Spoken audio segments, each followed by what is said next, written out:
Hello viewers, welcome back in this new session. आज हम water supply और sanitary engineering के अंदर जो सब्जेक्ट है उसके अंदर हम लैब एक्सपेरिमेंट जो है डिज़ोल्व ऑक्सीजन का वो हम कैसे करेंगे लैब के अंदर, उसके बारे में हम डिटेल से स्टडी करेंगे। ठीक है। तो पीएचई लैब के अंदर जो है डिज़ोल्व ऑक्सीजन जो है करने जा रहे वो हैं। ठीक है। तो वाटर सबसे की या पहले जो वेस्ट वाटर चीज़ की जो इसके है अंदर आ वो रही है कैसे वो ये आ निकालते रही हैं, कि हमें इसके जो बारे है में हम डिज़ोल्व ऑक्सीजन जो है होती क्या है। ठीक है, ये हमें पता होना जरूरी है। ठीक है। तो डिज़ोल्व ऑक्सीजन हम ये कह सकते हैं कि इसके अंदर जो है अमाउंट ऑफ जो ऑक्सीजन है पर यूनिट वॉल्यूम वाटर के अंदर जो क्वांटिटी होती है उसको हम बोलते हैं डिज़ोल्व ऑक्सीजन। ठीक है। तो आपके जो लेक है या रिवर है, ठीक है, इसको हेल्दी बनाए रखने के लिए इसके अंदर जो सफिशिएंट क्वांटिटी के अंदर जो है डिज़ोल्व ऑक्सीजन जो है घुली हुई होनी चाहिए। ठीक है। तो हम डिज़ोल्व ऑक्सीजन को हम ये भी कह सकते हैं कि ये जो है मेजर ऑफ एबिलिटी और water to sustain a aquatic life, यानी कि एक्वेटिक लाइफ को सपोर्ट जो करती है वाटर के अंदर, वो उस क्वांटिटी को भी हम डिज़ोल्व ऑक्सीजन मतलब इसको जो है मेजर कर सकते हैं। ठीक है। तो डिज़ोल्व ऑक्सीजन जो है वाटर की है वो बहुत सारे चीज़ों से जो है वो इन्फ्लुएंस होती है। जैसे आपके कौन सा सोर्स है वाटर का है, इसके बाद में रॉ वाटर है उसका टेम्परेचर कितना है, ट्रीटमेंट आप उसको क्या दे रहे हैं, साथ ही केमिकल और बायोलॉजिकल प्रोसेस है वो डिस्ट्रीब्यूशन के अंदर कौन सा हो रहा है। ठीक है। ये सब बातों के ऊपर जो है वाटर की जो है या वेस्ट वाटर की डिज़ोल्व ऑक्सीजन प्रभावित होती है। ठीक है। तो आपके जो अगर वाटर के अंदर ऑक्सीजन की मात्रा सफिशिएंट क्वांटिटी के अंदर है तो ये आपके गुड साइन होता है, इसका मतलब वो पोल्यूशन फ्री होता है। ठीक है। और अगर डीओ की मात्रा वाटर सप्लाई के अंदर जो है अगर कम हो जाती है तो वो माइक्रोवेल जो है एक्टिविटी को बढ़ाता है, साथ ही जो है नाइट्रेट को नाइट्राइट के अंदर और सल्फेट को सल्फाइड के अंदर कन्वर्ट करता है, जो कि हार्मफुल होता है। ठीक है।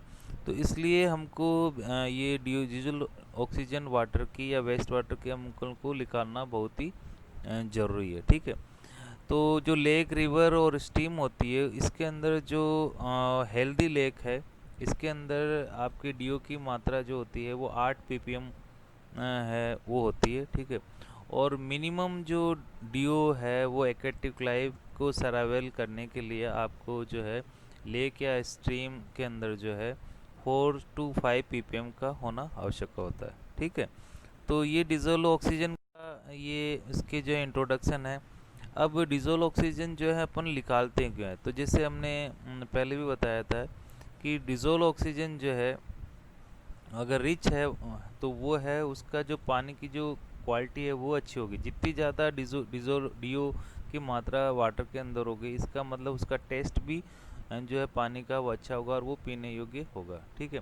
इसके साथ साथ में हम डीओ टेस्ट इसलिए भी करते हैं कि जो डोमेस्टिक और इंडस्ट्री वेस्ट है, ठीक है, तो उसमें कितना पोल्यूशन है, ठीक है, उसके बारे में भी हम इससे पता कर सकते हैं। या हम इसको दूसरे शब्दों में कह सकते हैं कि डोमेस्टिक और इंडस्ट्री वाटर की स्ट्रेंथ कितनी है उसको भी हम पता कर सकते हैं। इसके साथ साथ में जो है अगर हायर डीओ होगी तो वो कोर्जन आयरन और स्टील के अंदर करेगी, साथ ही जो है अगर हायर डीओ होगी तो वो जो है एलगी वगैरह को भी ग्रोथ करने में मदद करेगी। ठीक है। तो इस प्रकार जो है फोटोसिंथेसिस के अंदर जो है अगर आपने उस मेथड के द्वारा डिज़ोल्व ऑक्सीजन जो है वो इसकी मात्रा जो है बढ़ जाती है, ठीक है, तो वो है आपके 30 ppm भी हो सकती है। ठीक है, शूटअप कर सकती है। ठीक है। जो डिज़ोल्व ऑक्सीजन है वो सोलबिलिटी उसकी जो है 0 डिग्री सेल्सियस के ऊपर 14.6 ppm होती है, जो कि डिक्रीज होके 7 ppm है 35 डिग्री सेल्सियस पे हो जाती है। ठीक है। इसके साथ साथ के अंदर जो है आपके जो हाई टेम्परेचर है, बायोलॉजिकल इम्प्योरिटी है, अमोनिया है, नाइट्रेट है, फेरस आयरन है, केमिकल है, ये सब जो है आपके जो है डीओ को जो है वो रिड्यूस करने के काम आता है। यानी कि ये फैक्टर है जो इम्पोर्टेंट है, जो कि डीओ को किसी भी वाटर के अंदर या वेस्ट वाटर के अंदर रिड्यूस करने के काम आता है। ठीक है, तो इसके साथ साथ में एरोबिक बैक्टीरिया जो है वो आपके जो ऑक्सीजन अवेलेबल होती है उसके ऊपर क्या करते हैं, ये जीवित रहते हैं। ठीक है, तो एरोबिक कंडीशन प्रिवेल करने के लिए आपके वाटर के अंदर सफिशिएंट क्वांटिटी के अंदर डीओ का होना जरूरी है। ठीक है, तो क्यों होना जरूरी है, तो एरोबिक डिकम्पोजिशन जब होता है या एरोबिक कंडीशन जब प्रिवेल होती है वेस्ट वाटर के अंदर, तो इसका जो एंड प्रोडक्ट है वो स्टेबल होता है और वो स्मेल नहीं करता है। इसलिए हम जनरली जो है डीओ लेवल जो है रॉ वाटर का या वेस्ट वाटर का जो हम हाई रखते हैं, जिससे कि वो फ्यूल नहीं करे और वो स्टेबल हो। ठीक है, तो इसी के साथ साथ में डीओ टेस्ट है जो अपने बीओडी टेस्ट करते हैं या सीओडी टेस्ट करते हैं वेस्ट वाटर का, उसके लिए भी आवश्यकता है, इम्पोर्टेंट पैरामीटर है। ठीक है, अब इसके बाद में इसकी थ्योरी क्या है कि जब हम डिजोल्व ऑक्सीजन निकालते हैं तो इसके एक तो टाइट्रीमेट्रिक मेथड है और दूसरा इलेक्ट्रोमेट्रिक मेथड है। ठीक है, टाइट्रीमेट्रिक मेथड के अंदर क्या करते हैं हम कि जो ऑक्सीडाइजिंग प्रॉपर्टी है वो डीओ को, उसको हम क्या करते हैं, काम में लेते हैं। यानी कि जो जो ऑक्सीडाइजिंग प्रॉपर्टी है डीओ की, ठीक है, उसके ऊपर जो है टाइट्रीमेट्रिक मेथड डिपेंड करता है, बेस्ड है। और इसके साथ में इलेक्ट्रोमेट्रिक मेथड के अंदर जो है हम यूज़ करते हैं आपके मेम्ब्रान इलेक्ट्रॉन को यूज़ करते हैं, जो कि rate of diffusion of molecular oxygen across a membrane principle के ऊपर कार्य करता है। ठीक है, जो ये आपके जो इलेक्ट्रोमेट्रिक मेथड है वो मोस्ट एक्यूरेट है डीओ डिटर्मिनेशन के लिए। ठीक है, इसके साथ में टाइट्रीमेट्रिक मेथड जो है इसके 4 है। ठीक है, जो कि सैंपल जो है नेचर की उस पर डिपेंड करता है, जैसे ब्रिंकलर मेथड है, एजाइड मॉडिफिकेशन है, एलएम फ्लोकुलेशन मॉडिफिकेशन है, परमेक मॉडिफिकेशन है। तो ये डिफरेंट इम्प्यूरिटीज जो होती है उसके आधार के ऊपर जो है हम इन मेथड को टाइट्रीमेट्रिक मेथड को हम यूज़ करते हैं। जैसे फॉर एग्जांपल आपकी एजाइड मॉडिफिकेशन मेथड है, तो अगर इंटरफेरेंस है आपकी नाइट्रेट है तो इसको रिमूव पहले करेंगे हम इसको। ठीक है, तो अगर आपकी नाइट्रेट है तो आप एजाइड मॉडिफिकेशन मेथड आप यूज़ करेंगे। इसी तरह से आपके पास में अगर सस्पेंडेड सॉलिड है वो इंटरफेरेंस का काम करते हैं तो इसको एलएम फ्लोकुलेशन मॉडिफिकेशन मेथड को यूज़ करना है। और इसी तरह से अगर फॉर एग्जांपल आयरन जो है आपके इंटरफेरेंस का काम करते हैं, आपको परमैग्नेट मॉडिफिकेशन का आपको मेथड को काम में लेना है। ठीक है, तो ये डिफरेंट मेथड है। इसके बाद में टाइट्रीमेट्रिक मेथड जो है उसका बेसिक प्रिंसिपल क्या है वो अपन समझने की कोशिश करेंगे। तो इसके अंदर क्या होता है कि डाइवेलेंट मैग्नीज साल्ट जो होता है, ठीक है, वो उसके अंदर जो है वो प्रिसिपिटेट होता है स्ट्रॉन्ग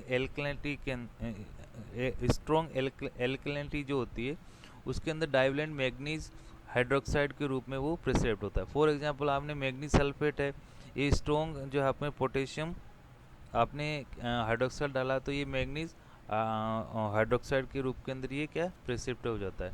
तो पोटेशियम आयोड इसके बाद में क्या होता है कि पोटेशियम आयोडाइड या पोटेशियम हाइड्रोक्साइड है इसके अंदर हम ऐड करते हैं, जिससे क्या होता है पिंकिश ब्राउन प्रेसिपिटेशन हमको प्राप्त होता है। ठीक है, इसके अंदर फिर क्या करेंगे, इस एल्कालाइन सॉल्यूशन के अंदर जो डिजोल्व ऑक्सीजन है वो रेपिडली ऑक्सीडाइज हो जाती है।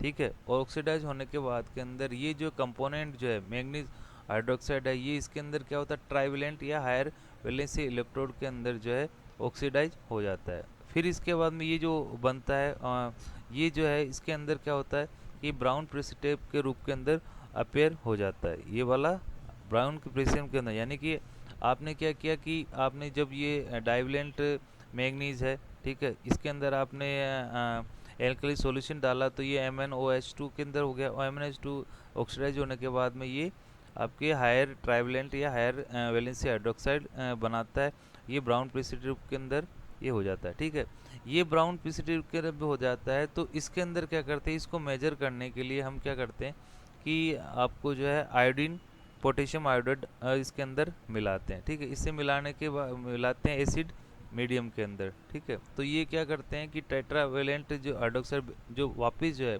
अपने स्टेबल फॉर्म के अंदर डाइवेलेंट उसके अंदर फॉर्म के अंदर आ जाता है, ठीक है।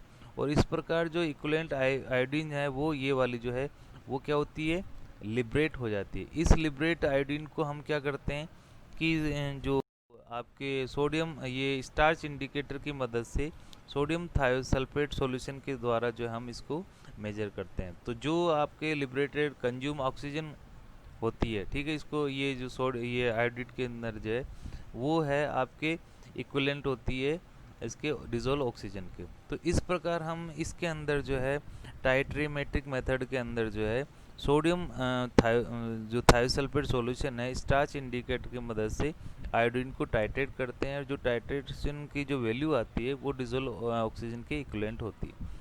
इलेक्ट्रोमेट्रिक मेथड के अंदर जब हम डिजोल्व निकालते हैं तो इसके अंदर क्या होते हैं कि आपके जो है इलेक्ट्रॉन होते हैं, ठीक है। इसके अंदर क्या होते हैं कि सेल होती है, ठीक है, सेल होता है। सेल के अंदर जो आपके एक तो सेंसिंग इलेक्ट्रॉन होता है, एक रेफरेंस इलेक्ट्रॉन होता है, सपोर्टिंग इलेक्ट्रॉन होता है और एक सेमी परमेबल मेम्ब्रेन्स होते हैं, ठीक है। तो ये जो सेमी परमेबल मेम्ब्रेन्स होता है वो ड्यूल फंक्शन का कार्य करता है, ठीक है। एक तो ये वाटर को क्या इलेक्ट्रोलेट लेट से क्या सेपरेट करता है, और साथ ही जो ऑक्सीजन को ये क्या है उसके अंदर डिफ्यूज भी होने देता है मेम्ब्रेन्स के थ्रू, ठीक है। जिससे क्या होता है कि जो डिफ्यूजिंग रेट होती है ऑक्सीजन की वो जो है आपके डिफ्यूजिंग रेट जो है वो लीनियरली प्रोपोर्शनल होती है, मेम्ब्रेन के थ्रू हो जाती है, वो ऑक्सीजन की कितनी क्वांटिटी है उसके प्रोपोर्शनल टू होती है। तो ये जो प्रोपोर्शनल होती है उसकी जो वैल्यू है वो है आपके जो स्टैंडर्ड आपके जो सेंसिंग इलेक्ट्रॉन है उससे हम पता कर लेते हैं, तो इससे डायरेक्टली हो जाती है। इलेक्ट्रोमेट्रिक मेथड जो है वो टाइट्रिक मेथड से इसका एडवांटेज ये है कि एक तो इसकी स्पीड ज़्यादा होती है, साथ ही जो है जो इंटरफेरेंस जो होते हैं उसको जो एलिमिनेट हो जाता है या उसका इफेक्ट जो है इस पर कम पड़ता है, ठीक है। और साथ ही जो है आपकी इसकी कंटिन्यू मॉनिटरिंग वगैरह जो है इन सिटू हम कर सकते हैं। तो ये आपके हैं इलेक्ट्रोमेट्रिक मेथड आपके डिजोल्व ऑक्सीजन निकालने का, ठीक है।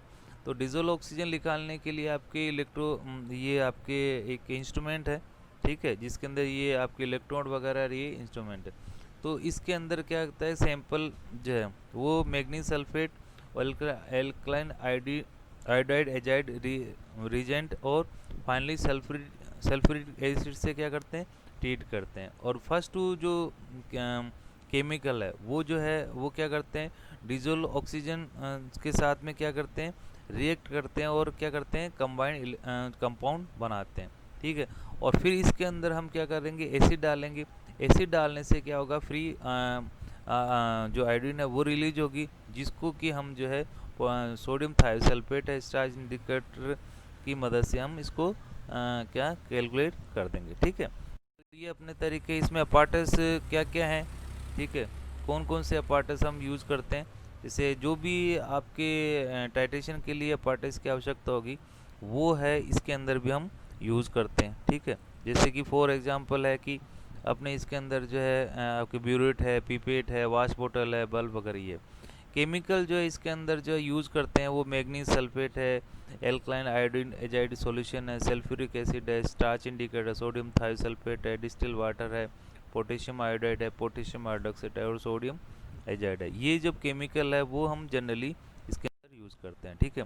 इसके अंदर जो है प्रिकॉशन रखने की आवश्यकता ये है कि इसके अंदर लॉट ऑफ जो है आपके सॉल्यूशन की आवश्यकता पड़ती है, साथ ही आपको स्ट्रॉन्ग एसिड और एल्काइन का भी इसमें यूज़ होता है। तो इसलिए जब भी आप इनको इससे हैंडल करें लेबोरेटरी के अंदर तो केयरफुली इसको आपको हैंडल करना है, ठीक है। इसके साथ साथ के अंदर जो है जो सैंपल आप जिस सैम्पलिंग जिस डिवाइस से कर रहे हो उसका भी आपको प्रॉपर ध्यान रखना है ताकि एरिएशन न हो, जिससे कि आप ऑक्सीजन उस सैंपल में एंटर नहीं हो, जिससे कि फॉल्स रीडिंग नहीं है, ठीक है। इसके साथ साथ में अगर आपको फॉर एग्जाम्पल सेलो डेप्थ के लिए यूज़ कर रहे हो आप तो नॉर्मल आप सैम्पलर का यूज़ कर सकते हैं, लेकिन अगर आपको 150 सेंटीमीटर से ज़्यादा डेप्थ में कहीं से सैंपल इकट्ठे करने हो तो आपको कैमरा सैंपल बोतल का यूज़ करना चाहिए, ठीक है। तो ये तो आपके जो है टाइट्रीमेट्रिक मेथड की प्रिकॉशन है। इसके साथ साथ में अगर इलेक्ट्रोड मेथड आप यूज़ कर रहे हैं ठीक है। तो इसके अंदर इलेक्ट्रॉन मेथड जब भी यूज़ कर रहे हैं तो आप ये करें कि जो इंटरफेरेंस जो होते हैं केमिकल के द्वारा जो है, या आपके मेटल के द्वारा, या आपके जो मेटल के द्वारा जो है वो कम से कम हो। ठीक है। तो ये एक मेन इसका इलेक्ट्रॉन मेथड जो अगर यूज़ कर रहे हो तो इसमें ध्यान रखें कि जो भी इंटरफेरेंस करने वाले जो पार्टिकल है या केमिकल है वो कम से कम होने चाहिए। ठीक है। इसके साथ साथ में जो सेंसिंग अगर एलिमेंट है वो ऑक्सीजन परमेबल मेम्ब्रेन जो है वो उससे प्रोटेक्ट होता है। तो इससे क्या होता है, तो इससे क्या होता है, डिफ्यूजिंग वेरिएज जो है अगर मैट्रिक्स से इंटरफेरेंस प्रॉब्लम होती है वो कम इसमें हो जाती है। ठीक है। तो ये आपकी लोकेशन वगैरह है।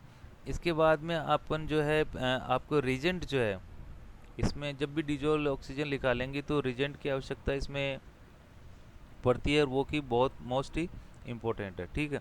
तो जैसे फॉर एग्जांपल हम इसके अंदर पहले अपन को बनाना है, आपको कौन सा बनाना है, मैग्नीज सल्फेट सॉल्यूशन बनाना है इसके अंदर। ठीक है। तो मैग्नीज सल्फेट सॉल्यूशन बनाने के लिए आपको क्या चाहिए कि जैसे आपके पास के अंदर जो है इसके अंदर जो है आपके मोनो है, डाई है और टेट्रा है। ये मैग्नीज सल्फेट है। ठीक है। इसकी क्वांटिटी है इतनी होनी चाहिए, जैसे 480, 400, 364। हम जो यूज़ करेंगे उसके अंदर मोनो यूज़ करेंगे जिसके 364 ग्राम जो है मैग्नीज सल्फेट है वो लेंगे, और उसको जो है एक 1000 ml के अंदर उसको मिक्स करेंगे। और मिक्स करने के बाद में जो है हम क्या करेंगे, इसका ये मैग्नीज सल्फेट सॉल्यूशन बनाएंगे। ठीक है। तो ये सॉल्यूशन जो है जब बना रहे हैं तो एक तो क्या है कि ये ब्लू कलर नहीं देना चाहिए। ठीक है। और साथ के अंदर जो है जब ब्लू कलर नहीं देना चाहिए जब हम इसमें पोटेशियम आयोडीन सॉल्यूशन और स्टार्च डालते हैं, तो ये है, ये जो सॉल्यूशन बन रहा है ये ब्लू कलर नहीं देना चाहिए। तो इसकी ये पहचान होती है इसकी। ठीक है। इसके बाद में हम बनाएंगे alkyl iodide sodium azide solution. ठीक है। तो इसके लिए भी हमको क्या करते हैं कि केमिकल यूज़ करते हैं इसके अंदर, जैसे फॉर एग्जांपल आपको सोडियम हाइड्रोक्साइड या आपको पोटेशियम हाइड्रोक्साइड।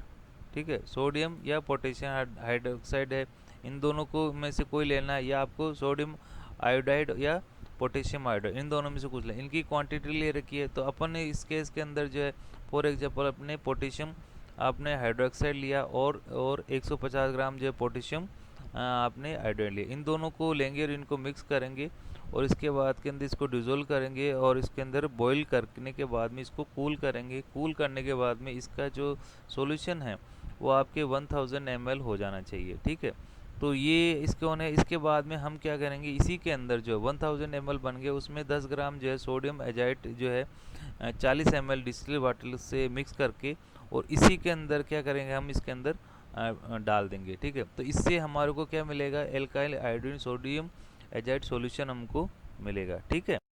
इसके बाद में हम सोडियम थायोसल्फेट जो है स्टॉक सॉल्यूशन बनाएंगे। इसके अंदर 25 ग्राम सोडियम थायोसल्फेट है। ठीक है। उसको क्या करेंगे, बॉईल करेंगे। ठीक है। और बॉईल करने के बाद के अंदर डिस्टिल वाटर के अंदर इसके मिक्स करेंगे। मिक्स करने के बाद इसको 1000 ml का इसका सॉल्यूशन बनाएंगे। ठीक है। इसको प्रिजर्व करने के लिए अपन सोडियम हाइड्रोक्साइड 1 ग्राम उसके अंदर डाल देते हैं। ठीक है। स्टार्च इंडिकेटर है 2 ग्राम स्टार्च को जो है आपको 100 ml हॉट डिस्टिल वाटर में मिक्स करेंगे। मिक्स करने के बाद के अंदर जो है अपन को ये स्टार्च इंडिकेटर मिल जाएगा। इन केस अगर अपन को स्टार्च इंडिकेटर को प्रिजर्व करना है तो 0.2 ग्राम इसमें सैलिसिलिक एसिड जो है वो प्रिजर्वेटर के रूप में अंदर इसके अंदर डाल देते हैं। ठीक है। और लास्ट के अंदर अपने पास में सल्फ्यूरिक एसिड है। ये अपने केमिकल्स वगैरह अवेलेबल हो गया। अब इसको टेस्टिंग कैसे करते हैं। ठीक है। तो टेस्टिंग करने के लिए अपन को क्या चाहिए, इसके अंदर 300 ml की बॉटल चाहिए। ठीक है। आपको फील्ड के अंदर जो है बॉटल आपने ले ली। बॉटल लेने के बाद के अंदर आपको क्या करना है, इसके अंदर जो सैंपल है वो भी आपको क्या है 300 ml ही लेना है। इसके अंदर आपको 2 ml जो है मैग्नीज सल्फेट डालना है। ठीक है। इसमें डालने के बाद में इसके अंदर आपको सेम उसी के अंदर जो है 2 ml है एल्कलाइन आयोडीन एजाइड सॉल्यूशन भी इसके अंदर डालना है। ठीक है। तो इसके डालने के बाद के अंदर आपको क्या करना है कि इसको जो है स्थिर रखना है। ठीक है। तो इसको आपको क्या करना है कि हिलाना है। इसको दोनों को मिलाने के बाद में इसको सेम हो देना है। ठीक है। तो इसमें अगर ऑक्सीजन प्रेजेंट है, अगर आपने ये दोनों केमिकल डाल दिए तो ये अगर ऑक्सीजन होगी तो brownish orange colour, orange cloud precipitation है वो आपके बन जाएगा, और फ्लोक है वो अपेयर होंगे अगर ये दोनों डाल दिए, ऑक्सीजन है तो। और अगर फिर क्या होगा कि इसको जो है डालने के बाद में हम इसको जो प्रेसिपिटेशन है बनते हैं, अगर ऑक्सीजन हुई उसमें तो हम क्या होगा उसको सेटल होने के लिए रख देते सफिशेंट टाइम तक, ताकि जो भी अगर ऑक्सीजन अवेलेबल है उसमें तो वो इससे रिएक्ट कर ले, ठीक है। इसके बाद में सेटल होने के बाद में हम क्या करेंगे, इसमें सल्फ्यूरिक एसिड डालेंगे 2 ml, ठीक है। डालने के बाद के अंदर जो है जो फ्लो के इसके अंदर बने उसको सेवरल टाइम हम क्या करेंगे, इसको हिलाएंगे, ठीक है, अप एंड डाउन इसके अंदर करेंगे, ठीक है। करने के बाद के अंदर फिर क्या करेंगे, ये फिक्स हो जाएंगी। और फिर इसको जो है ये जो अप एंड डाउन इसको मिक्सिंग किया उसको 8 घंटे तक जो है हमको क्या करना है, स्टोर रखना है, ठीक है, कूल प्लेस के अंदर, ठीक है। फिर इसके बाद के अंदर जो हमको क्या करना है कि मीन वाइल जो 8 घंटे इसमें कर लिया अपन को, सोडियम थायोसल्फेट जो है वो आपके ब्यूरेट के अंदर रिंस करना है, ठीक है। तो ये अपनी प्रिपरेशन होगी, यानी कि ये अपना सैंपल हो गया फाइनली। और अब इसके अंदर सोडियम थायोसल्फेट केवल टाइट्रेट करना। जो ये वाला सैंपल है अपन ने जो 8 घंटे तक उसको किया, उसमें से अपन को क्या करना है 200 ml सॉल्यूशन लेना है, ठीक है, उसकी सैंपल का। और लेने के बाद में इसके अंदर क्या करना है कि सोडियम थायोसल्फेट से इसको टाइट्रेट करना है स्टार्च इंडिकेटर रूप के अंदर। तो स्टार्च की मात्रा जो इस 200 ml के अंदर हम 3 से 4 बूंद डालेंगे, ठीक है। डालने से क्या होगा, इसका ब्लू कलर जो है वो कलरलेस हो जाएगा। तो जो कलरलेस होता है उसकी जो क्वांटिटी होती है वो आपको मेज़र करनी है, उसकी वैल्यू 7.5 ml होती है, ठीक है। तो इस प्रकार जो है हम इसकी जो है सोडियम थायोसल्फेट की जो है यूज़ करते हैं। अब फॉर एग्जांपल सोडियम थायोसल्फेट की जो क्वांटिटी है वो डीजल ऑक्सीजन की क्वांटिटी होती है, क्योंकि इसमें जो मोल्स होते हैं वो दोनों के सेम होते हैं।